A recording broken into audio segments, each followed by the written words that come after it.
Pai do Senhor a todos, amém? Quem está feliz com Jesus, diga amém. Quem crê no milagre, diga amém. Ora a Deus, noite maravilhosa. Vimos ali à tarde, eu, o pastor Macila, Gilene, fazendo uma visita ali, nosso querido irmão Doquinha, família. Já marcamos para a semana que vem ir lá de novo, né? O pastor Macila fez uma agenda aí, e é benção. Meus amados, estamos felizes, porque até aqui nos ajudou o... Muito bem, vamos ficar de pé, vamos abrir a Bíblia, a Santa Palavra, em segunda carta de Paulo aos Coríntios, capítulo 1, versículo 8 a partir. Capítulo 1, versículo 8 a partir. Glória seja dada ao Senhor Jesus Cristo, a Ele a honra, a Ele o louvor e a Ele toda a adoração. Nós vamos trazer essa palavra para o coração da igreja para mostrar que ninguém nessa vida vai estar isento de luta. Todos nós nessa vida que servimos ao Senhor e que serviremos ainda mais o Senhor, vamos entrar em combates ferozes, vamos atravessar vales, vamos atravessar um lugar de angústia, decepções, de serpentes, de escorpiões, todo tipo de males, né? Mas também vamos mostrar pela palavra que Deus sempre vai ser o Deus, como disse o Salmo 46, verso 1, Ele é o Deus que é o socorro presente. Então Ele é o Deus que sempre vai estar presente, independente do nível do mal, independente da investida, independente da situação, esse Deus é fiel. Por isso nós vamos trazer um tema hoje muito tremendo em cima dessa palavra, que diz assim, versículo de número 8, diz assim, porque não queremos, irmãos, que ignoreis a tribulação que nos sobreveio na Ásia, pois que fomos sobremaneira agravados mais do que podíamos suportar, de modo tal que até da vida desesperamos. Mas já em nós mesmos tínhamos a sentença de morte, para que não confiássemos em nós, mas em Deus, que ressuscita os mortos, o qual nos livrou de tão grande morte e livrará em quem esperamos, que também nos livrará o quê? Ainda, ajudando-nos também vós, com orações por nós, para que, pela mercê que por muitas vezes nos foi feita, por muitas também seja dada graças a nosso respeito. Oramos ao Senhor. Pai, nós queremos te dar louvor e continuar a te louvar nessa noite de culto a ti, Senhor. Obrigado, meu Deus, porque o Senhor é bom e porque tua misericórdia, ela é gloriosa e é maravilhosa. Obrigado pelo privilégio de estarmos nessa noite aqui para glorificar a pessoa de Jesus Cristo, para dar honra ao nosso Rei, ao nosso Senhor, ao nosso Salvador. Para ti, Senhor, toda a glória, Pai. Flui neste ambiente, por meio da pessoa do Santo Espírito, trazendo nessa noite, na nossa mente, na nossa alma, em nosso ser, a esperança em meio à falta da mesma, a vida em meio à morte, a luz em meio às trevas, a cura em meio às doenças e a vitória em meio às derrotas. Flui, Espírito Santo, neste ambiente, fazendo a pessoa de Jesus ser revelada, fazendo a pessoa de Jesus ser manifestada, trazendo hoje, aleluia, consolo na alma, trazendo hoje, Senhor, restauração, trazendo libertação, trazendo renovação. Toca esta noite esta igreja. Toca esta igreja, toca lá no meio da rua, toca na porta, toca do lado direito, toca do lado esquerdo, toca aqui na frente, toca lá no fundo, toca no altar, toca nos pastores, toca nos obreiros, toca nos jovens, toca na senhora, toca nos adolescentes, toca nos levitas, toca nas crianças. Toca hoje esta igreja com a tua presença, que traz vida, que traz cura, que traz saúde, que traz renovo, que traz poder, que traz força, que traz milagre, que traz, Senhor, o fogo da tua presença nesta noite, causando alegria no meio das tristezas, causando em nós, Senhor, força no meio da fraqueza, causando em nós graça no meio desta vida, Senhor, de tanto infortúnio. Nós repreendemos nesta noite as ações, Pai, do Satanás. Nós repreendemos a bruxaria, a macumbaria, a feitiçaria. O demônio em forma, Senhor, de flecha, que atira contra a noiva, quebra o arco, corta a lança, queima o carro no fogo, quebra a cadeia, quebra a corrente. Traz nessa noite, Senhor, poder na tua igreja, palavra rema na tua igreja. Desfaz as trevas nesta noite, desengoda o que está engodado, põe para cima o que está para baixo, faz o inimigo ficar ao avesso nesta noite e faz a tua igreja ficar de pé, de pé, de pé, dizendo: só o Senhor é Deus, só o Senhor é Deus, só o Senhor é Deus, só o Senhor é Deus, só o Senhor é Deus, só o Senhor é Deus.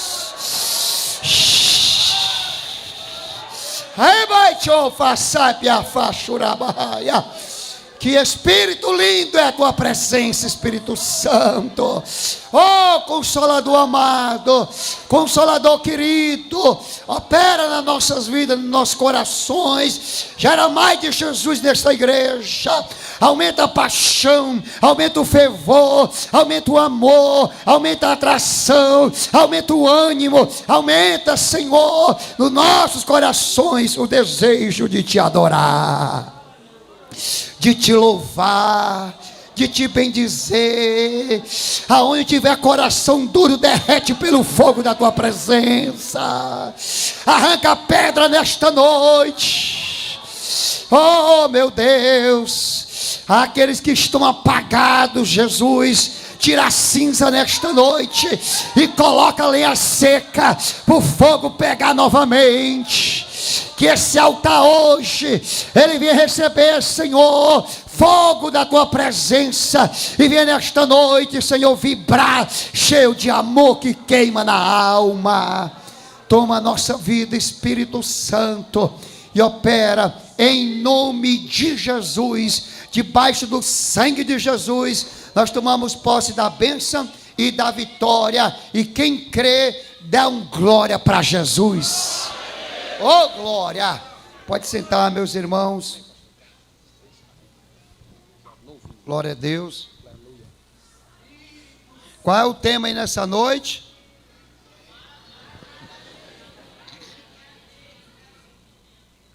Quem quer receber o nosso reverendo pastor Ronaldo com alegria, né, das Goiabeiras?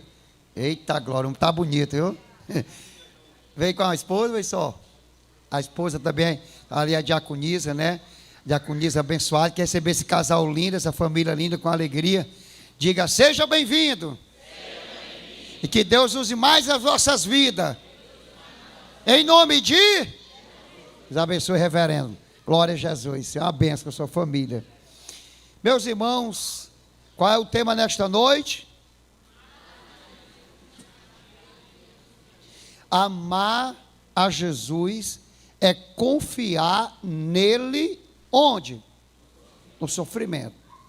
O maior problema do crente natural, ou do crente que não tem entendimento dessa palavra, ou revelação no seu coração, é olhar para o sofrimento somente com o olho negativo, e ver somente a aflição do sofrimento, a dor do sofrimento, o desespero no sofrimento, a tristeza por meio do sofrimento, ou os males embutidos no sofrimento. E quando muitos olham dessa forma, eles, na cabeça dele, o inimigo coloca que o Jesus não está com ele, que Jesus não olha para ela, porque senão não deixaria isso acontecer, não deixaria passar por tal coisa, ele mudaria essa situação, ele realmente, ele seria e faria diferente essa situação. Então, em meio a tudo isso, nós temos que ver nesse sofrimento que amar a Jesus não é só confiar nele quando as coisas estão bem, não é só confiar nele quando as coisas estão favorecendo, não é só confiar nele quando as coisas estão dando certo, e nem só amar ele nesse nível, mas é amar e confiar mesmo, ou até mesmo no sofrimento. E Paulo é um exemplo disso. Paulo nos dá a luz no meio disso. Paulo revela isso para o meu e para o seu coração. Por isso que o tema é: amar a Jesus é confiar nele mesmo no sofrimento. Quando Paulo está falando do que aconteceu aqui com ele, ele vai mostrar o seguinte no versículo 8, ó: porque não queremos, irmãos. Então ele está falando para a igreja, para os irmãos, não é para ímpio, não é para descrente, não é para incrédulo, é para a igreja. Ele diz que ignoreis a tribulação que nos sobreveio na Ásia, pois que fomos sobremaneira agravados, mas do que podíamos o quê? Suportar. Foi tão difícil, foi uma provação tão grande, foi um desespero tão grande, foi uma luta tão grande, que ele diz aqui, ó: de tal modo que até da vida nós o quê?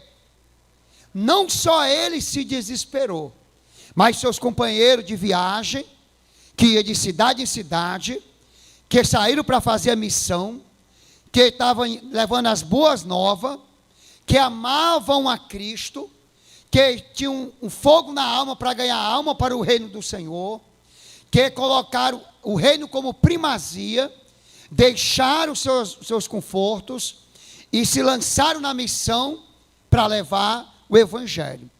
E como resultado, eles estavam vivendo uma vida de obediência, eles estavam servindo a Deus, eles estavam honrando o propósito, eles estavam levando a boa semente, ele estava aqui adorando a Deus por meio das suas ações.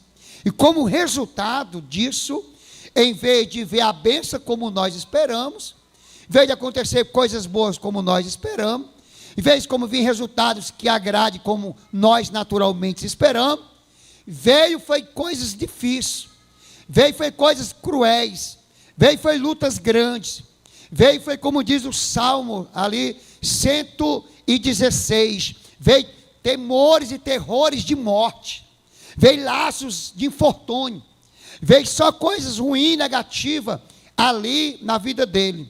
E ele está falando aqui do que aconteceu na vida deles em Éfeso.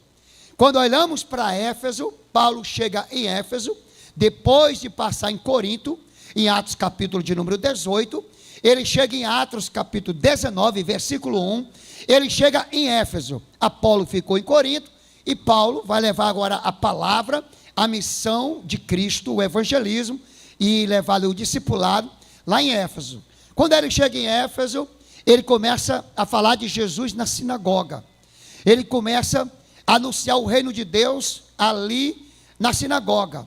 E Deus começa a fazer maravilha, a derramar as suas bênçãos, a fazer coisas poderosas e maravilhosas ali na sinagoga. Só que, em meio a tudo isso, Rosa, vem bem aqui para dizer um negócio aqui para ti, Rosa, aqui, por favor.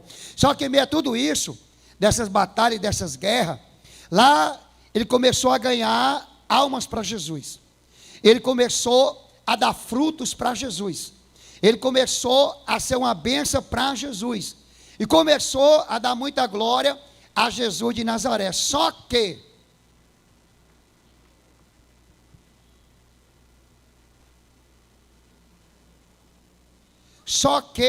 em meio a tudo isso, se levantaram ali uma multidão, ali incitada pelo um espírito negativo, para parar Paulo em Éfeso, para atrapalhar a missão de Paulo em Éfeso. E o que aconteceu em meio a essas batalhas, em meio a essa luta? O que aconteceu? Paulo, quando começou a ganhar alma em Éfeso, se levantou um grupo de judeus para parar, para intimidar e para ali neutralizar a obra de Deus na vida de Paulo e dos demais. Paulo ali vai para a casa de Tirano, ou um certo tirano, chamado aqui na Bíblia, vai para lá e fica ali, depois de 3 meses de pregar em Éfeso, ele vai pregar 2 anos agora em Éfeso, só aqui na casa de Tirano. E começa uma revolução a acontecer ali em toda a localidade de Éfeso e por toda a Ásia. Ele chega lá, vê 12 homens que estavam ali, que ele pergunta se eles conheciam o batismo do Espírito Santo. E ele diz: nós nem ainda ouvimos falar. Paulo pergunta: em que sois então batizados? Ele diz: no batismo de João. Paulo abençoa eles no batismo das águas, ora por eles, e eles são cheios do Espírito e começa a profetizar. Através daqueles cerca de 12 homens, o evangelho começa agora a criar força em Éfeso, começa a crescer, porque aqueles homens estão cheios do Espírito Santo, estão revestidos de ousadia, começa a pregar em Éfeso e começa a ganhar alma para Jesus. E ali na casa de Tirano, ali cria-se uma escola, e essa escola começa a ensinar os novos convertidos, começa a discipulá-lo, e a partir dali começa uma avalanche de almas se convertendo por toda a Ásia. E quem predominava em Éfeso? Tinha um grande templo, que era a relíquia de Éfeso, o templo da grande deusa Diana, e esse templo ali agora foi confrontado, porque aqueles que adoravam a grande deusa Diana, aqueles que adoravam o ídolo, aqueles que frequentavam uma fé de ídolo, uma fé de tradição morta, agora se converteram a Cristo, e deixaram agora aquele caminho, e estavam seguindo o caminho de Cristo. Como resultado, aqui em Atos 19, olha o que aconteceu, quando Paulo agora é confrontado, eles começam a se levantar contra Paulo, e no versículo de número 10, diz assim o seguinte, Atos 19, 10. E durou isso por um espaço de 2 anos, de tal maneira que todos os que habitavam onde? Na Ásia. Ouviram o quê? A palavra do Senhor. Quem ouviu? Todos quem? Tanto os judeus como quem? Grego. Tantos os judeus como os gentios se converteram. E agora eles começaram a falar do caminho, mal do caminho. Olha o versículo número 9. Mas como algum deles se endurecessem e não obedecendo, começaram a falar mal de quê? Do caminho. Perante quem? Perante a multidão. Quem é o caminho? Pronto. Começaram a falar mal de Jesus. Não quiseram ouvir Jesus. Não deram crédito a Jesus. Não deram crédito à palavra. Não ouviram a mensagem da cruz. E ele foi para a casa aqui de Tirano e começou a falar, começou a pregar, começou a anunciar, para que outras vidas se convertessem ao Senhor. Só que, como eles ficaram indignados contra o caminho, eles tentando parar Paulo, e agora Demétrios, que era um homem que ganhava muito dinheiro, fazia os nichos, fazia as imagens, fazia os ídolos, e vendia em alta escala, principalmente nos períodos de romaria. O que aconteceu? Demétrio viu aqueles que tinham imagem em casa, viam tirar. Demétrio viu que aquele que tinha uma artes, trabalhava com artes ali de coisa abominável, ou até mesmo ali de coisas que tiravam a mentalidade e a naturalidade mental do povo, como mágica, começaram a se converter. Os livros começaram a trazer para a praça pública e foram queimados. O povo estava abandonando a idolatria, abandonando o culto aos ídolos, abandonando a tradição da igreja e seguindo o caminho. Quem é o caminho? Obrigado. Seguindo a Jesus. Aí Demétrio faz o quê? Olha, Paulo está fazendo um reboliço aqui nesta cidade. E não só nessa cidade, toda a Ásia e o mundo está sendo perturbado por esse homem. Por quê? Porque a nossa deusa Diana está perdendo seguidores. O templo da deusa Diana está ficando vazio. E o povo não vai mais comprar o nicho, nós vamos perder a barganha, nós vamos perder dinheiro. Ele reuniu os oficiais e aqueles que trabalhavam com nicho, aqueles que vendiam nicho, reuniu eles, e eles ali unificados, reuniram a cidade inteira de Éfeso, e aí levantaram um motim para matar Paulo, unanimemente todos unidos para matar Paulo e matar aquele que estava com Paulo. A priori pregaram dois, pregaram o Gaio e outro, e tentaram ali matar. Não matou porque alguém interviu, mas o alvo era Paulo. E quando Paulo quis ir para a cidade ali para pregar, todos disseram, e os irmãos, não vá, porque eles estão como feras, não vá, porque eles estão com sede de uma presa, não vá, porque eles estão com fome e querem devorar algo, e eles querem te matar, e estão todos reunidos para te matar, para te destruir. Então o povo não permitiu que Paulo fosse, e uma confusão estava instalada na cidade. E Paulo, meus irmãos, quase que morre aqui. Por quê? Porque a coisa que estava feia, se você ler o capítulo todinho de Éfeso aqui, a coisa estava feia, a coisa estava estreita, e Paulo só não morreu aqui no teatro, só não mataram Paulo, porque Deus interviu e não deixou. Porque a palavra de Deus diz em João 7, que quando tentaram matar Jesus uma vez, tentaram outra e não conseguiram, aí o próprio Senhor disse, porque tudo tem a sua hora. Não era a hora de Paulo. Se não é a minha hora, se não é a tua hora, apesar do que vinha sobre nós, apesar do sofrimento, apesar da dor, apesar da doença, apesar da disciplina, apesar do espinho, apesar do mal, apesar das investidas, se não é a minha nem a tua hora, não tem quem consiga ter um outro resultado, ou consiga ter um sucesso de forma negativa contra nós, contra a nossa casa, contra a igreja, se assim Deus não permitir. Se Deus não permitir, o diabo consegue? Se Deus disser não, e o diabo disser sim, quem vai prevalecer? Se Deus fechar a porta, e o diabo tentar arrombar, quem é que vai conseguir? E aí, irmão, estou com medo de falar? Vai para lá, Satanás. Fecha a boca dos irmãos, não. Sai daqui, bicho ruim. Se o diabo tentar fechar a porta, e Deus disser, vai ficar aberto, quem é que vai conseguir? É Deus. E se o diabo disser, eu vou encher a viradeira de treva, e o Senhor disser, mas vai arraiar a luz, quem vai prevalecer?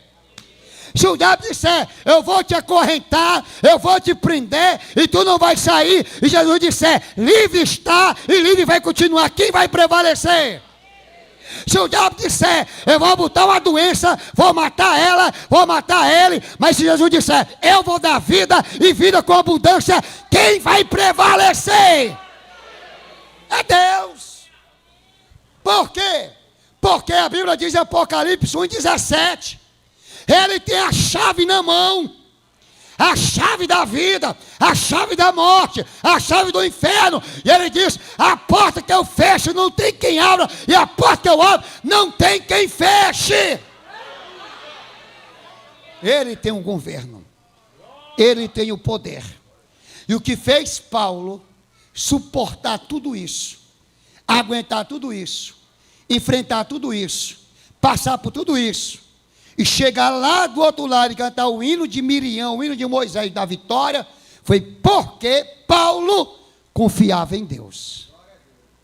Então, vamos mergulhar agora aqui na palavra. Vamos abrir 1 Coríntios 15, para você entender melhor esse contexto. 1 Coríntios 15, abramos as nossas Bíblias, versículo 32. 1 Coríntios 15 e 32. Vamos lá. 1, 2, 3.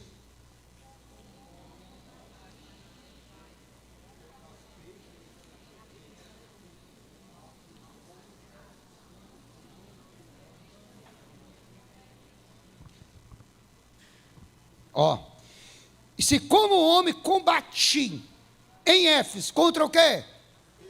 Besta, as feras. Que me aproveita isso? Se os mortos não ressuscita. O que Paulo diz?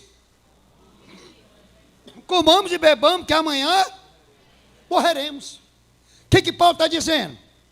Se o Cristo que ressuscitou não te dá confiança que Ele também vai te ressuscitar, e se tu não quer na ressurreição dEle, então não adianta tu viver, nem ter fé nele.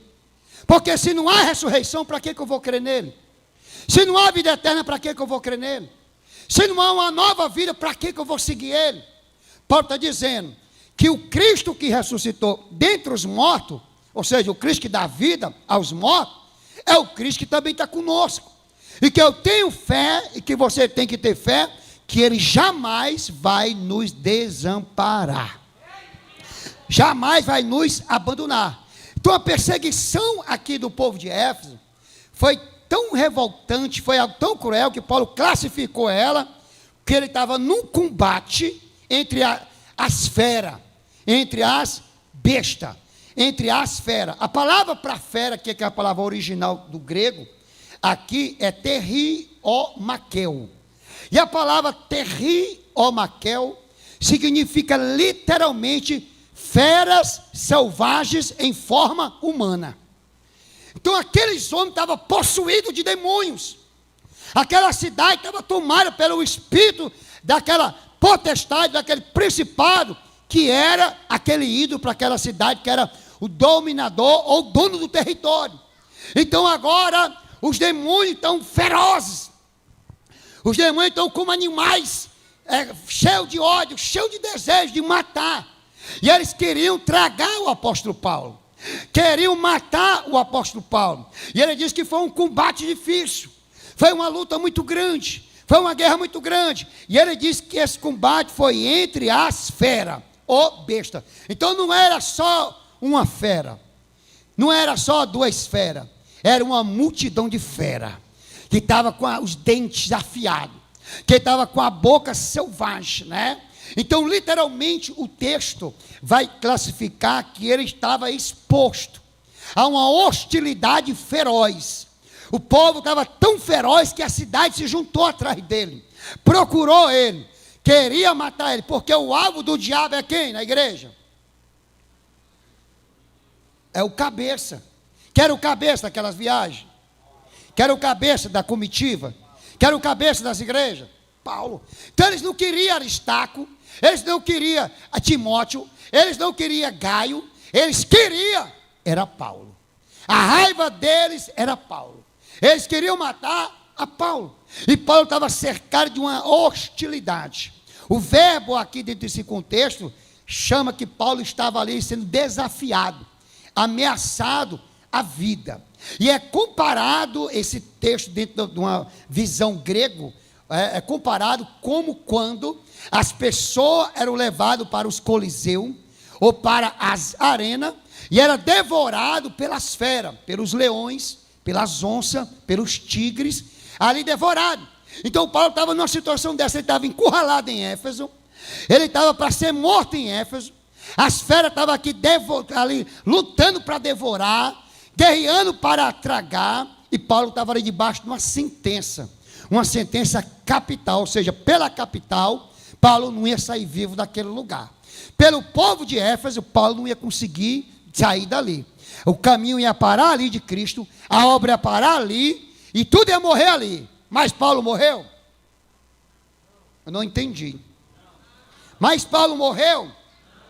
Não morreu. Por que não morreu? Porque não era o quê, irmãos? Não era a hora dele. Qual é o nosso problema? É porque quando vemos as coisas se apertar, quando o gigante vem, quando as notícias ruins chegam, quando os acontecimentos são cruéis, quando passamos por dificuldades que olhamos, meu Deus, e agora? Na mente nossa, na alma nossa, no pensamento nosso, a gente pensa que vai morrer. Já olha logo para o lado ruim da coisa. Esquece o lado bom. Já olha logo para o mal, esquece do bem. Já olha logo para o diabo, esquece de Deus. Já olha logo para as trevas, esquece da luz. Já olha logo para a morte, esquece da vida. Parece que você não tem promessa. Parece que eu não tenho promessa. Irmão, quem tem promessa, disse o grande sacerdote, quem foi que levantou Jesus lá no templo, quando Maria e José levam ele para ele apresentar aqui um sacerdote? Hã? Como é o nome? Simeão. Ele levanta a criança, e ele diz: Senhor, eu quero te louvar, eu quero te dar graça, porque sou velho, passei luta, passei por prova, mas tu disse que eu não morreria enquanto não visse a promessa se cumprir. E hoje eu estou levantando a promessa nas minhas mãos, hoje eu estou vendo a salvação, e hoje estou tendo a vitória chegando para mim. Diga para o teu irmão: acalma o teu coração. Para de olhar para as feras. Diga: para de olhar para as feras. Para de dar ouvido ao leão negativo. Diga: maior é o que está contigo do que o que está com ele. Maior é Jesus de Nazaré. Paulo estava debaixo aqui de uma provação mental, emocional, espiritual intensa. Foi uma guerra grande. Foi uma prova grande. Foi algo que ele pensava que ele ia morrer, porque ele mesmo diz que se desesperou também da vida, porque ele pensava que ia morrer, mas nem tudo que pensamos vai acontecer porque pensamos. O problema é porque nós pensamos e achamos que os pensamentos são o quê? Realidade. Pensamento é realidade? Não. Olha para o teu irmão: tu está pensando em que agora? Pastor, deixa eu ver o que eu estou pensando. Foi o que eu falei agora? Foi o que o pastor falou? Não é que está a tua mente agora? Não é que está a minha mente agora? Tem que estar tão longe, que se perguntar depois, onde foi que o pastor pregou? Deixa eu ver o que o pastor pregou. Pegou lá em cima na igreja, no altar. Meu Jesus do céu, irmão. Precisando na janta. Te acorda! Nós estamos numa batalha, mas te acorda para a vitória. Nós estamos no embate, mas maior é o general que não perde batalha. Te acorda, olha para o céu, pensa nas coisas de Deus, porque o Senhor te ama e tem uma obra na tua vida. Quem está aí para dar glória a Deus? Então o grande apóstolo e o episódio que aconteceu com ele nos mostra que o crente e todo cristão passa por crises, passa por prova, passa por tribulações tremendas, profundas. Vamos ver o versículo 8, de onde nós iniciamos o texto, 2 Coríntios 1 e 8. Vamos entrar agora no texto que eu quero pregar para os irmãos. Diz assim, ó, versículo 8. Vamos lá, pedir para a igreja ler. 2 Coríntios 1 e 8. Vamos lá, 3.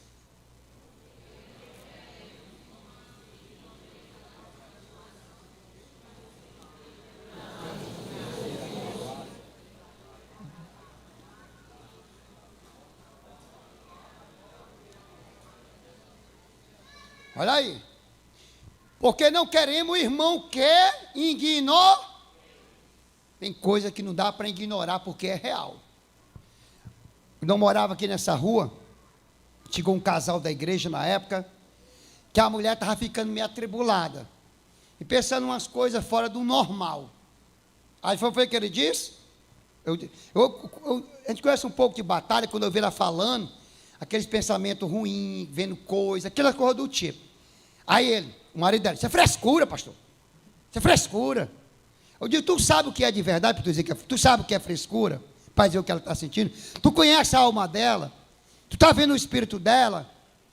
Varão, isso é guerra, isso é batalha. Acusar é fácil, falar mal é fácil. Agora eu quero ver tu jejuar e orar por ela. Eu quero ver tu pagar o preço para guerrear junto com ela. Então a falar assim é frescura, ele quer sair fora e deixar a pobre morrendo. Ô marido bom, viu? Já a pobre no estreito, já no acosto. Aí é frescura o quê, irmão? Vai passar por guerras emocionais, vai passar por batalhas internas, vai passar por coisas que você, meu Deus, e agora? É não, irmão, é guerra, é o investido do mal, é o diabo trabalhando, e é isso que Paulo está dizendo. Paulo está dizendo que a batalha que veio aqui, ó, não ignore não, irmãos. Foi real, é coisa séria, foi batalha grande. E ele diz aqui, olha, foi tão grande que ele diz que foi além do que podíamos o quê? Suportar. Então, a primeira coisa, o primeiro ponto que eu quero falar aqui, o peso da tribulação. A tribulação também tem um peso, porque Paulo diz, foi além do que podemos, ou seja, foi acima das nossas forças. Então, Paulo já tinha passado por muita coisa, já tinha enfrentado muitas guerras. Se você ler 2 Coríntios 11, 23 a partir, você verá o roteiro da vida de Paulo, que ele mesmo exemplificou. Está lá muita guerra, muita luta, muita batalha. Mas Paulo diz, e Paulo admite, que essa provação foi insuportável. Ou seja, foi algo que as forças dele não estavam mais aguentando. Foi algo que a fé dele não estava mais suportando. Foi algo que o emocional dele estava aqui 100% abalado. Quem permitiu isso? Vamos lá, quem permitiu isso? Deus.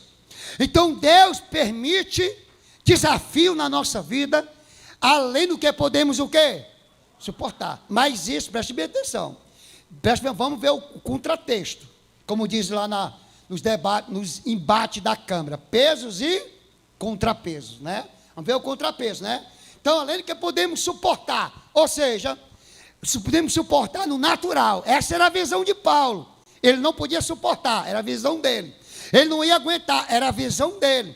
Ele achava que não podia, era a visão dele. Mas Deus não vai dar algo além ou acima do que podemos o quê? Suportar. Deus não vai dar. E o próprio Paulo também escreveu sobre isso. 1 Coríntios, se eu não me engano, é 10 e 12. 10 e 13, né? 10 e 13. Ele diz que Deus, né? Do 12 é quem está de pé, olha para quem não cai, né? Quem não cai. Aí no 13 ele diz, ó, não veio sobre vós tentação senão humana, mas fiel a Deus que não vos deixará tentar ou passar por provação acima do que podeis suportar. Antes com a tentação dará também o escape para que possais o quê? Suportar.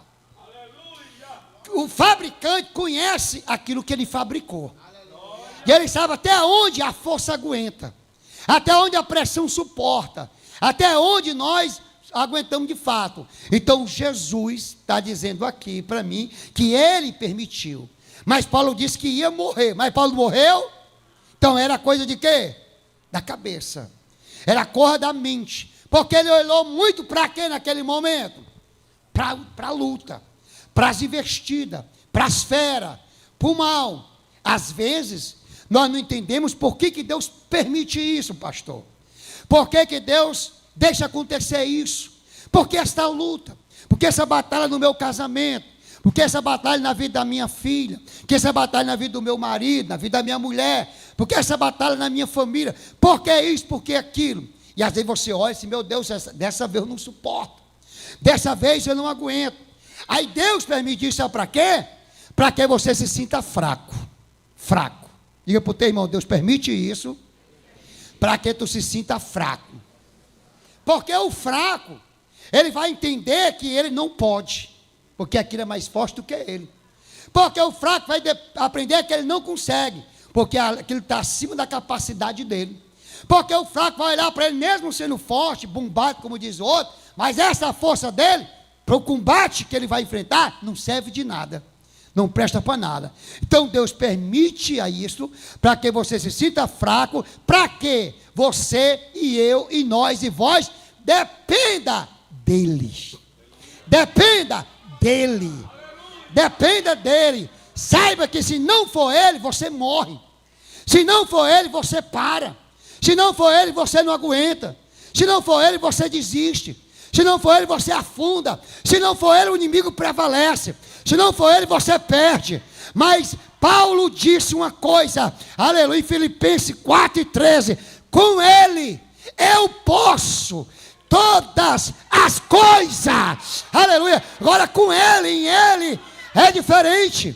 A maior alegria de Paulo não era quando ele era forte. Ele cantou quando ele disse, quando eu estou fraco é aí. Pega na mão do teu irmão e diga assim, como é que tu está? De tu chegou fraquinho hoje aqui? Tá conseguindo nem orar, nem ler Bíblia, achando que não ia conseguir mais, ou que o inimigo ia prevalecer. Diga, saiba de uma coisa, isso é coisa da tua cabeça. Sabe por que tu está assim? É para tu depender do Senhor, é para tu buscar o Senhor, é para tu crer no Senhor e saber, sem Ele tu nada pode fazer. Você precisa de Jesus na sua vida e necessita de Jesus na sua casa. Tudo isso é para nós depender de Jesus, é para nós crer em Jesus, e que sem Ele nós nada podemos fazer. Paulo se desesperou até da própria o quê? Vida. Por quê? Porque Paulo pensou que a morte era inevitável. Nós vamos morrer em Éfeso, nós não vamos sair aqui dessa vez. Por quê? Porque a pressão era tão grande que a dor foi uma dor cruel, foi uma dor real, foi uma dor que realmente tremeu a matéria do homem. O interessante é que Paulo não esconde isso, Paulo escreve sobre isso, Paulo admite isso, Paulo fala sobre isso, e isso nos lembra e nos faz entender o roteiro da caminhada do cristão. Todo cristão espiritual, todo homem de Deus e mulher de Deus sofre. Quando perseguiram Espúgio e estavam querendo acabar com Espúgio, se levantaram fortemente contra ele, a própria esposa dele, ela leu Mateus 5, ela viu uma grande luta contra a vida daquele homem de Deus, todos os lados, ferozes. Ela escreveu num papelão grande, Mateus 5, versículo 10 e 11 e 12, e colocou em cima do teto do quarto. Toda vez que ele deitasse, que olhasse para cima, ele visse escrita aquela mensagem: bem-aventurado aqueles que são perseguidos, aqueles que são maltratados, aqueles que são caluniados por causa de Jesus. Ela disse para o marido, quando ele olhasse: alegrai-vos, felicitai, bem-aventurado és tu, homem. Por quê? Porque destes é o reino dos céus. É daqueles que passam por prova, passam por luta, por amor a Jesus Cristo de Nazaré. Toda vez que Espúgio olhava: estou na luta, estou na guerra, está difícil, está grande, mas eu estou feliz, porque eu estou no caminho certo, estou com Deus certo, estou com a fé verdadeira, e é por isso que o diabo me odeia. Mas Paulo, mesmo passando por tudo isso, pensando que ia morrer, o que fica, o X da questão é: Paulo murmurou, Paulo amaldiçoou, como a mulher de Jó, a fé de Jó.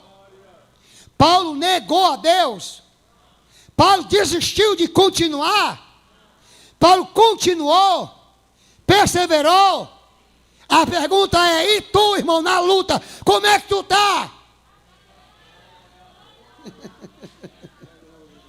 Está reclamando? Meu Deus, por que aí? Está perturbado, está agoniado, está querendo derrubar a parede de murro igual o Remém, com a raiva, está com você? Pastor, eu estou, não vou nem dizer, não diga meu não, senão o cão vai se aproveitar. E o que eu faço? Diga para o teu irmão: sabe o que é que tu faz? Diga: sabe o que é que tu faz? Se achega a Jesus. Pronto. Quem está perto do campeão não tem derrota. Quem anda com Jesus não é perdedor. Quem tem Jesus, Paulo disse, é mais que vencedor. Tem vencedor que veio hoje dar glória a Jesus nesse lugar? Eu machura lá barras. Sabe por que Paulo não negou? Sabe por que Paulo não desistiu? Mesmo na beira da morte, num decreto dos homens. Sabe por que ele não desistiu, não negou, não murmurou? Porque Paulo teve um encontro real com Jesus. Quem tem um encontro real com Jesus, não é mais o mesmo. A fé não é mais a mesma, a vida não é mais a mesma, a coragem não é mais a mesma, e a pessoa não é mais a mesma. Paulo não seguia tradição, não seguia religião. Paulo seguia a Jesus. Paulo não era influenciado pelas conversas negativas que ele ouviu também lá em Corinto. As más conversações que ele disse. Paulo era influenciado pela sua fé em Cristo, pela sua convicção em Cristo. E Paulo não deixou nada parar ele. Por quê? Porque ele teve um encontro pessoal com Jesus. A Bíblia diz, em Atos 9:4, que a caminho de Damasco, o Senhor se revela a Paulo, derruba ele no chão, e ele diz: Saulo, Saulo, por que tu me persegues? No versículo 5 ele diz: eu sou Jesus, a quem tu persegues. Dura coisa é para ti recalcitrar contra os agrilhões. Então Paulo agora reconheceu que Jesus, que ele perseguia, o caminho a quem ele denegria, agora ele ia fazer parte do caminho, ia honrar este caminho, ia servir este que era o caminho. E ele percebeu que Cristo era real, porque ele teve encontro com ele real. Ele percebeu que Cristo era vivo, porque ressuscitou. E creu que Cristo era poderoso, porque derrubou aquele que se dizia ser poderoso. Então Paulo disse: Jesus é poderoso. Se ele me parou, com a delegação que ia comigo para prender o povo, ele vai parar aqui também. Ele vai fazer algo aqui também. Então o encontro de Paulo com Cristo foi tão impactante, foi tão tremendo, que mudou completamente a vida de Paulo. E Paulo escreveu, quando estava na prisão, a essa igreja em Éfeso: eu sei em quem eu tenho o quê? Ele disse que sabia. Pergunta para o teu irmão: e tu sabe quem tu tem crido? Diga aí, em quem você está crendo? Quem você está crendo? Quem está crendo aqui ainda em Jesus? Quem está crendo? Olha para o teu irmão se ele está crendo de verdade. Se ele ficar calado, com a cara fechada, não está crendo em nada. Mas se ele abrir a boca, dar um sorriso, dar um glória, falar em mistério, dizer aleluia, alguma coisa, ele está crendo ainda em Jesus de Nazaré. Tem que crer. Tem que crer em Jesus, meu irmão. Creu, perde a benção, né? Quem verdadeiramente encontra Jesus, não consegue negá-lo, irmão. Vamos ler o 2 Coríntios 1:9 agora, versículo 9. Falar um pouco do versículo, fala do versículo 9, do contexto. Vamos lá.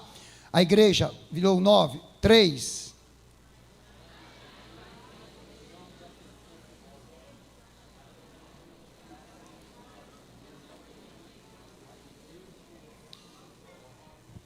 Olha aí. Mas em nós ou em mim? Para ele e eles, né? Mesmo tínhamos a sentença de morte. Diga para o teu irmão: a lição da dependência. Ou seja, quem ia tirar Paulo dali? Quem ia arrancar Paulo dali? Humanamente, o poder político ia tirar Paulo dali, o rei ia tirar o Paulo dali, a força religiosa do judaísmo ia tirar Paulo dali. Quem era a favor de Paulo ali, que tinha poder, que estava a favor de Paulo? Humanamente, ninguém. Então Paulo dependia de quem ali? Só do Senhor. Nem ele podia se ajudar, nem ajudar quem estava com ele, nem se ajudarem. Todos estavam debaixo da sentença de morte. A morte aqui era um decreto irrevogável, porque a cidade estava incitada com feras para matá-lo, para destruir. Então Paulo aqui estava debaixo de uma sentença, ele disse, e essa sentença era de morte. O risco significa, um risco de execução estava em pauta, e que eles iam matar Paulo, iam matar os seus amigos. Então Paulo estava com a sensação do que estava acontecendo, do que vinha sobre ele, que eles iam matar. Então Paulo estava desesperado por causa disso, porque iam matar. Mas o que fica no ar é: quem matou Paulo? Eles mataram? Mataram ou não mataram? Mataram ou não mataram? Não mataram. Diga para o teu irmão: não mataram. Não mataram. Por quê? E por que Deus permitiu aquilo? Aí Paulo vai dizer, ó, vamos ler aqui o versículo, a parte B do versículo de número 9, ó. Para que não confiássemos em quem? Em nós. Mas temos que confiar em quem? Opa, em quem? Pronto. Então, quem permitiu este mal? Deus. Para quê? Para ensinar algo a Paulo, ensinar algo aos seus companheiros de batalha, ensinar algo à igreja. Isso serviu para Paulo e para a igreja, para ensiná-lo aqui, que eles estavam dependendo, e tinham que depender completamente de quem? De Deus. Então, não importa o decreto que venha contra você. Ah, mas ele vai morrer. Ela vai morrer. Tem mais jeito para ela. Tem mais jeito para ela. Não importa o decreto que venha. Dependente do que venha, só vai acontecer se quem permitir? Deus. Mas se Deus não permitir, e o médico disser, o juiz disser, o irmão disser, o fulano disser, tu vai morrer. Vai morrer? Vai morrer? Não. Por que não vai morrer? Porque Deus não quer. Quando você lê, abra aí Apocalipse, capítulo de número, se não me engano, é 6 e 9. Versículo que me veio à mente o texto. Deixa eu ver se é 6 e 9.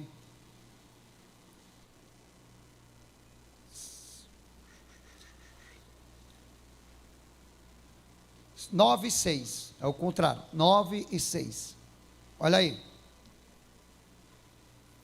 9 e 5, ó.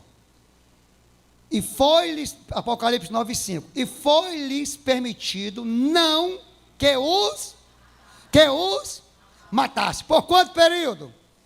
5 meses, mas só fizesse o quê? E o seu tormento era semelhante ao tormento de escorpião, quando fere o homem. Naqueles dias, os homens buscarão o quê? Buscarão o quê? Buscarão o quê? Mas o que vai acontecer? Não acharão e desejarão o quê? E a morte? E aí? Nem você, na dor, querendo morrer, vai morrer porque quer morrer. Só vai morrer se ele quiser. Ele mostra que vai ser 5 meses aqui de grande tribulação, entre o período tribulacional, de 3 anos e meio. Nesse período vai ser um período de grande tribulação, qual nunca aconteceu. E aqui, todo ser humano da terra vai ser atormentado pelo período de quantos meses? 5 meses. Vai ser uma dor tão profunda, tão grande, que eles não vão querer que mate. Eles mesmos vão querer o quê? Morrer, se matar. Quantos vão morrer? Quantos vão morrer?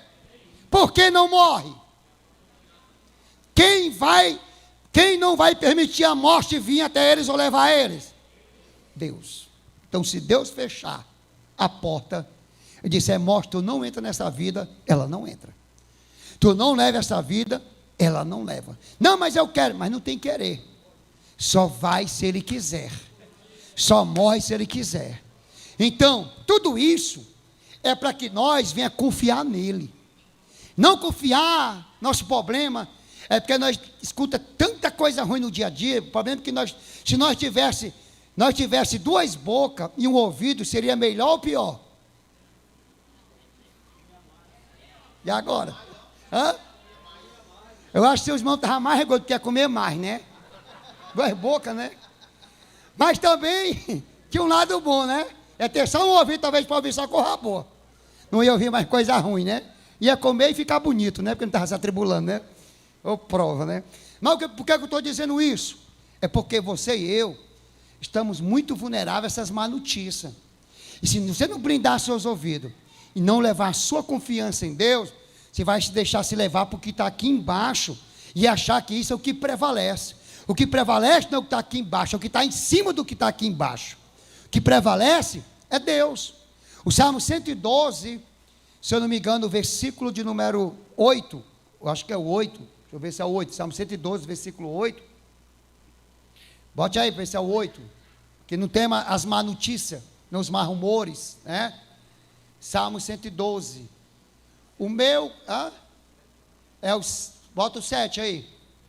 7, é o 7 e o 8, é isso mesmo. Ó, não temerá os maus o quê? Outras traduções, as má notícias. Por que não temerá? Seu coração está firme. Firme porque não será o quê? abalado, deixar-se levado, arrastado pelas coisas ruins. Mas em quem ele está firme? Confiando em quem? É no que o homem diz? É no que o inimigo diz? É quando a doença chega? Ele está confiando em quem? Lê o versículo 8 agora. O 8.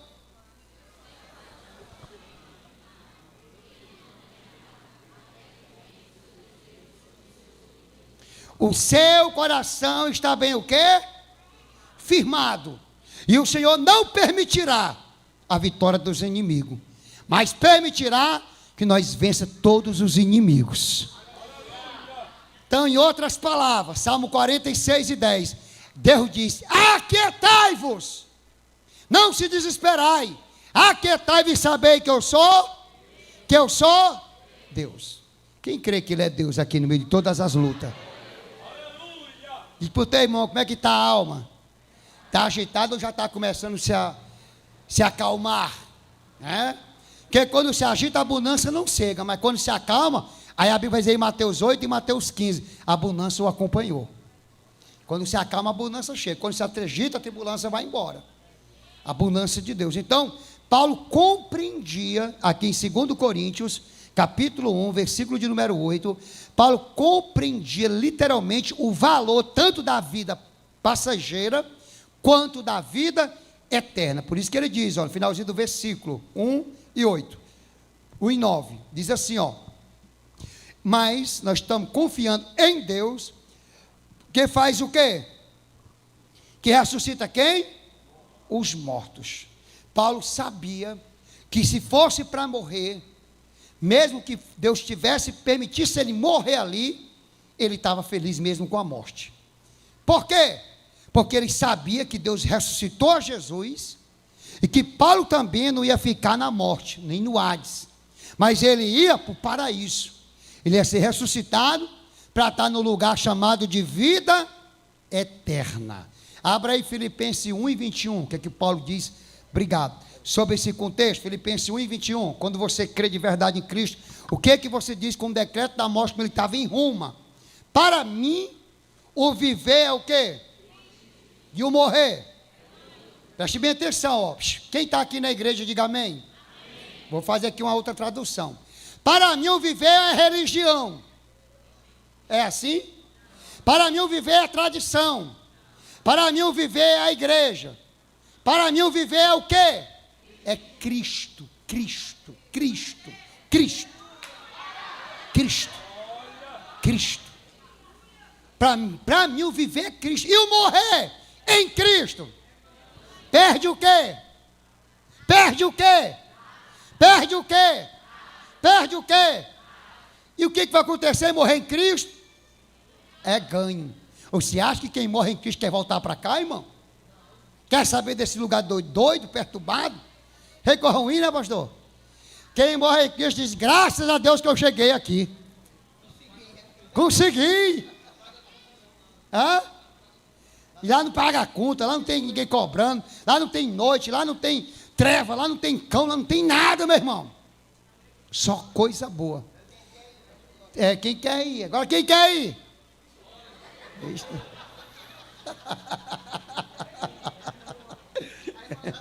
Aí ela voltou, eu também quero, se for para nós, se nós vamos ou não vamos? Vamos, por quê? Porque o viver, escute, você não está aqui para viver para essa vida, você está aqui de passagem nessa vida, mas mesmo nessa vida, você tem que viver em Cristo, para Cristo, focar Cristo. Cristo morreu com quantos anos? Quantos anos? Então nós já estamos no lucro. Já temos 51, vamos para 52. Já está com 40, nós estamos no lucro já. Já está bom, já está um lugar bom. O Mauro aí para o Marinho ficou meio assim, tenebroso, viu? Nós já estamos de boa, meu irmão. Para mim, o viver é Cristo e morrer é. Por que Paulo disse isso? Porque Paulo conhecia o lugar que ele ia. Você conhece para onde você vai? Você tem dúvida?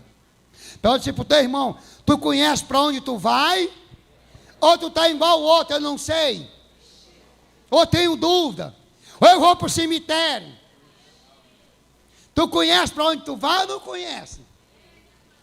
Olha o versículo 23, vamos lá, Filipenses 1 e 23, bote aí o 23. Olha aí que lindo, ó. Lá para você ler. Todos leiam. 1, 2, 3.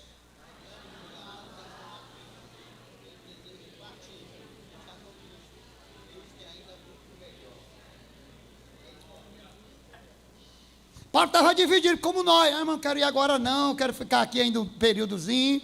Estava numa guerra, mas estou em aperto. Mas, ele disse, estar ainda com Cristo é o que ele chama? Muito melhor. Muito melhor. Então ele sabia que era melhor. Você sabe que ele é melhor? O céu é igual aqui ou é melhor? É ou não é melhor? Como é que o lugar é tão bom e tu não quer ir para lá? Está com medo, né? E aí? Se eu não fosse para um lugar ruim, né? Vai para um lugar bom. É tão bom lá e é tão ruim aqui, que se nós não se cuidar, nós ficamos com a síndrome da mulher de Ló. A mulher de Ló queria a bênção que Deus tinha para ela, ou queria a terra que ela queria para ela? Queria a terra, Sodoma e Gomorra. Nós queremos o quê? Nós queremos a terra do céu ou queremos o céu da terra? O que é que nós queremos? A terra do céu ou o céu da terra? Deus disse em Lucas 7, se eu não me engano, 32, né? Lembrai-vos da mulher de 17, 32. Lembrai-vos da mulher de Ló. Lembrai, cuidado, para não cair na cilada dela. Não engano, é porque ela virou o quê? Morreu. Morreu ou não morreu? Então aquilo que ela queria e tinha como vida, deu vida. Preste bem atenção, quem está aí? Aquilo que ela via como vida e tinha como vida, deu vida. Trouxe o que para ela? A morte. A morte. Por quê? Porque a Bíblia diz em Marcos 8:34, aquele que quiser salvar, 8:34 a partir, se alguém vier a mim, aí vai. Aquele que quiser salvar a sua vida, vai acontecer o quê? Perdê-la. Mas aquele que perder por amor, mim quem? Quem é esse mim? Mim quem? Jesus. 35. Aquele que perder por amor de Jesus, 35. Mas perder lá, mas aquele que perder a sua vida por amor de mim, quem é o mim? Quem é o mim aí? E de quem mais? Esse o quê? A salvará. Tem muita gente que vai perder e não vai salvar, e tem muita gente que está perdendo, mas vai achar. Tu está achando, tu está perdendo, tu está ganhando, tu está perdendo. O que viver nós estamos vivendo? O viver é nós, para vós ou para Cristo? Achei bem atenção. Então Paulo estava dizendo aqui o seguinte, esse contexto aqui, vamos ler o versículo 10, senão não dá tempo de terminar. Vou correr aqui para terminar o versículo 10. Não vale falar sobre esse ponto aqui não. Vamos lá. Aí o 10, 2 Coríntios 1:10. Quem encontrou? Vamos lá. 1, 2, 3.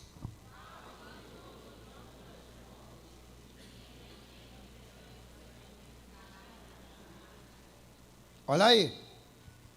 Se apega isso aí agora. Se agarra isso aqui, O qual nos livrou. Quem livrou? Quem livrou? De tão grande o quê? Olha aí o tamanho. Livrará em quem esperamos que também nos livrará ainda. Nos livrará. Diga para o teu irmão, a confiança na libertação e a provisão. Então Paulo está dizendo o seguinte, Deus nos deu a libertação da morte. Deus nos deu a libertação daquelas bestas feras.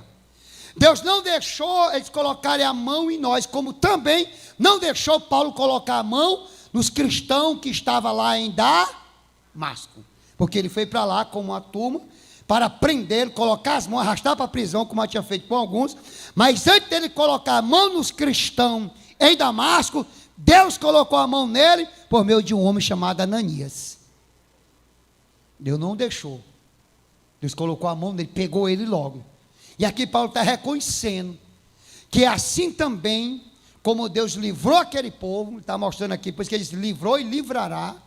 Ele está dizendo aqui, nos livrou e livrará.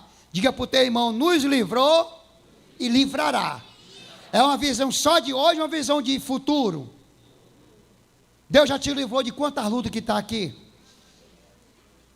Quantas vezes você disse, dessa eu não passo. Agora, meu Deus, eu vou morrer. Ai.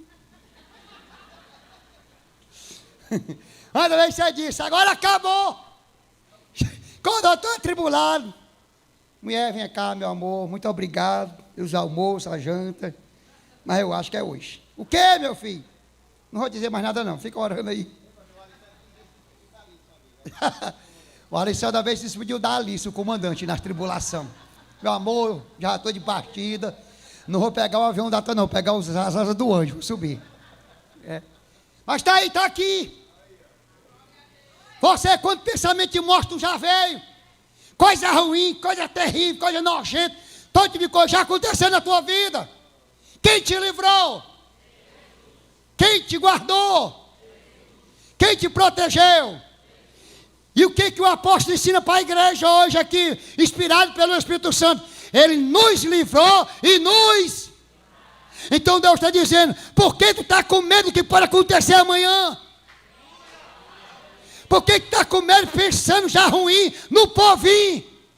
O amanhã não pertence o diabo, o amanhã não pertence o homem, o amanhã não pertence o capeta, o amanhã pertence a Deus. Pode aplaudir a Jesus. Aplauda esse Jesus lindo. Então Paulo vê a libertação como garantia não só presente, mas com garantia futura. Paulo está aí no seguinte, Deus está me ensinando algo aqui, que eu disse no início, a depender nele, a confiar nele, e saber que o querer e o efetuar pertence a ele. Olha um exemplo de luta que Paulo passou. Abra a tua Bíblia em 2 Coríntios, capítulo 3, versículo de número 11. 2 Coríntios 3 e 11. 2 Coríntios não, carta a Timóteo, 3 e 11. 2 Coríntios, pronto. 2 Timóteo, 3 e 11. 2 Timóteo, eu que errei. 2 Timóteo, pronto. Perseguições, plural ou singular? Por quê? São muitas ou poucas? Que mais? Tais, ó, nível. Quais me aconteceram? Quais lugares? Antioquia, onde mais? Em Cônio e demais. Quantas perseguições sofri? Termine o versículo.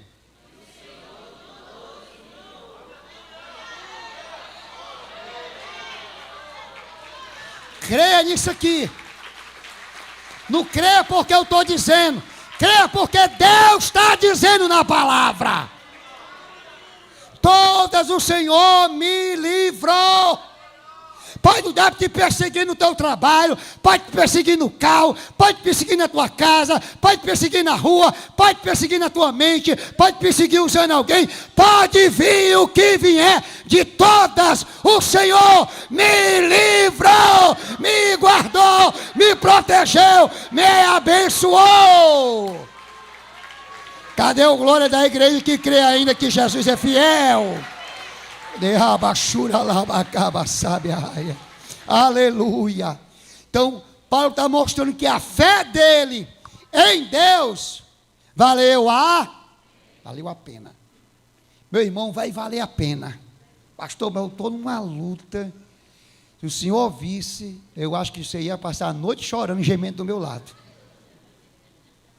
Jesus, chama o pastor Marcinho. Se é para gemer, nós vamos gemer. Mas se nós não estiver lá gemendo, não te preocupa.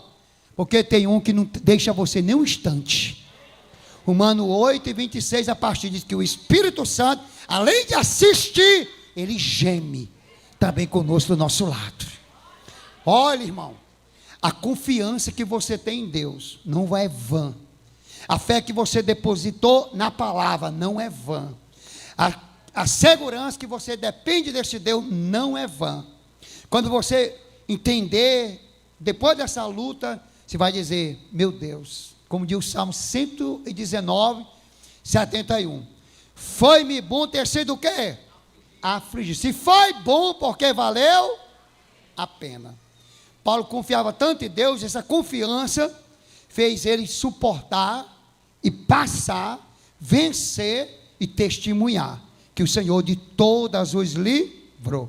Olha o que diz Hebreus 10 e 23, o que é que Deus quer dessa igreja? Hebreus 10 e 23, retenhamos, vamos lá.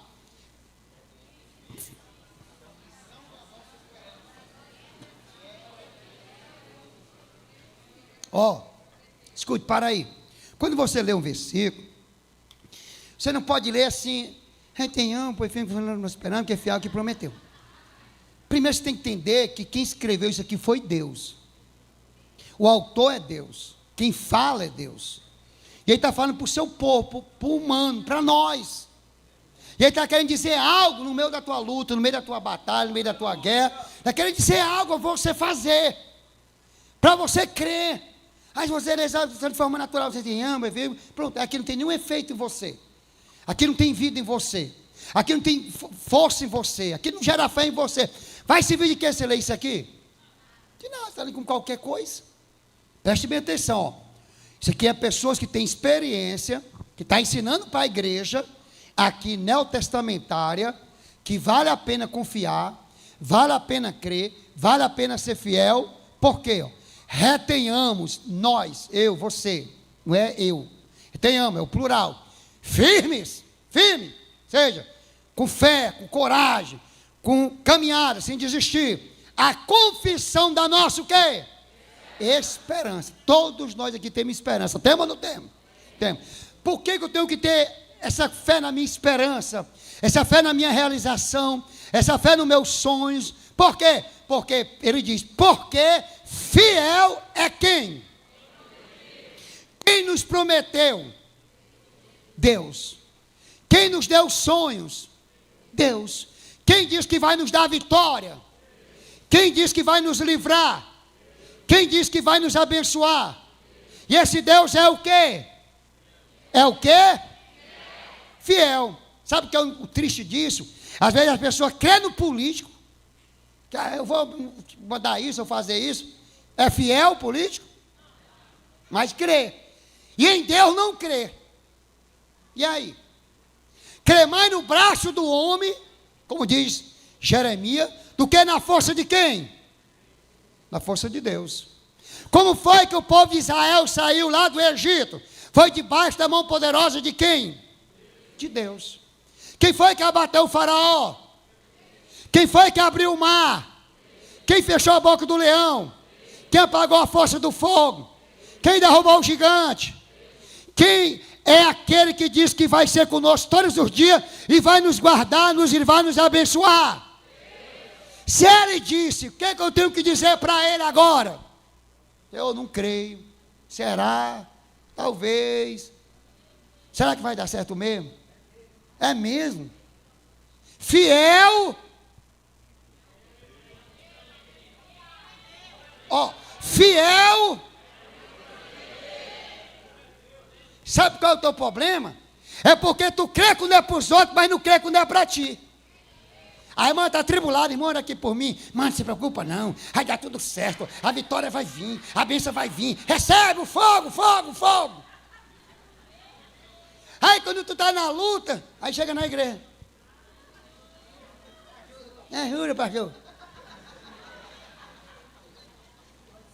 Aí,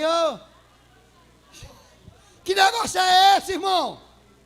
Que fé é essa? Tu vai dar um glória para o cão cair hoje.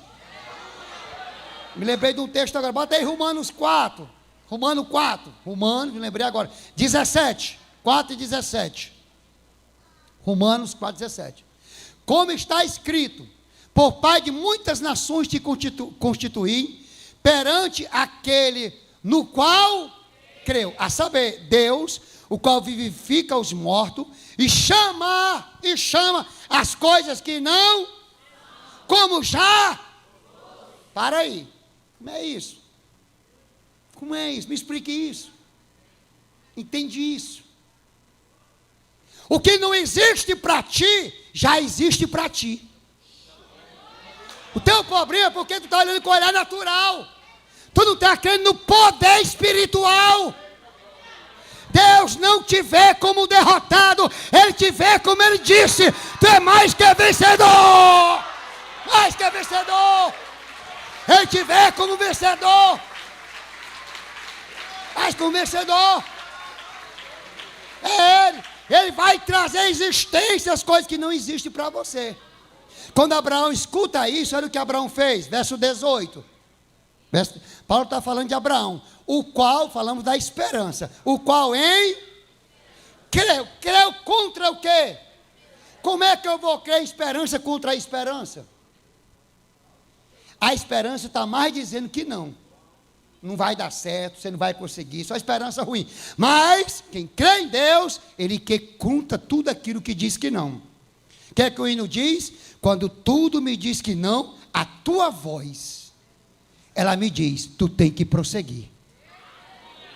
Tu tem que continuar. Tu tem que perseverar.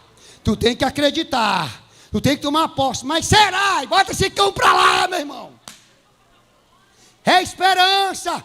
Tanto que ele se tornou pai de muitas nações, conforme que ele fora a promessa, dito, né? Assim será a tua descendência. Como o pai Abraão creu, quem crê também vai receber o quê? As promessas. Olha o versículo de número 19. O que Abraão fez quando estava fraco? E não enfraqueceu em quê?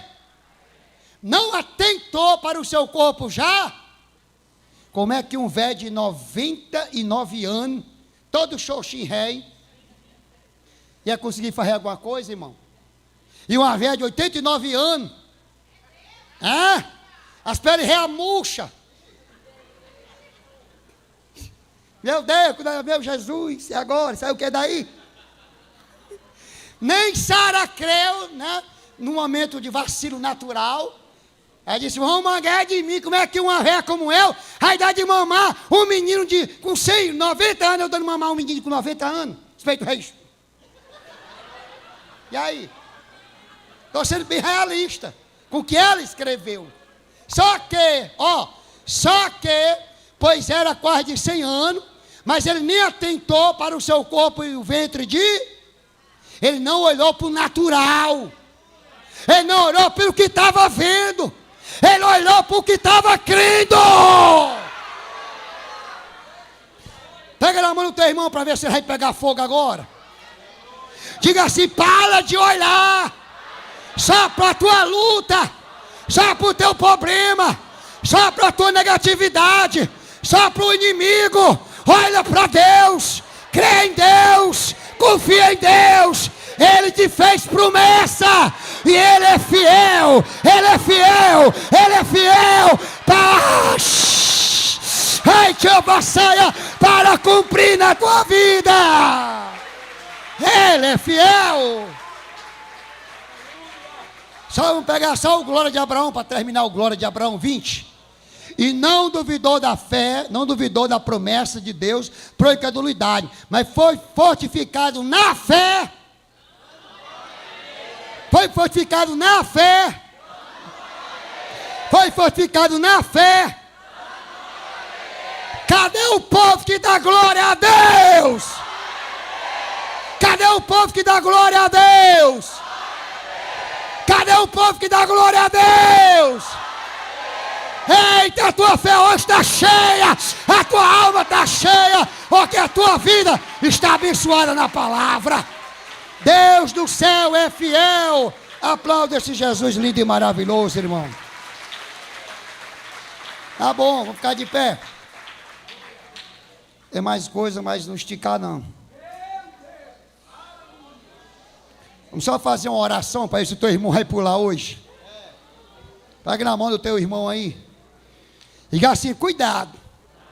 Porque hoje eu não estou gelado não. Diga, hoje eu estou frio. Mas é frio com as coisas ruins. Mas estou quente com as coisas boas de Deus na minha vida. Diga assim, se tu vê eu pulando aqui, se tu não pular, eu vou te arrastar para o fogo hoje. Eita Jesus. É forte. Vamos orar agora. Oração da fé. Oração para nós sair daqui com essa palavra viva no nosso coração. Não deixar com que essas lutas, essas pressões, essas tribulações, esse inimigo rouba a nossa esperança, rouba a nossa bênção, rouba a nossa promessa. Vamos sair daqui hoje cheio, convicto que Deus é fiel, que Deus nos ama e tem o melhor para a nossa vida.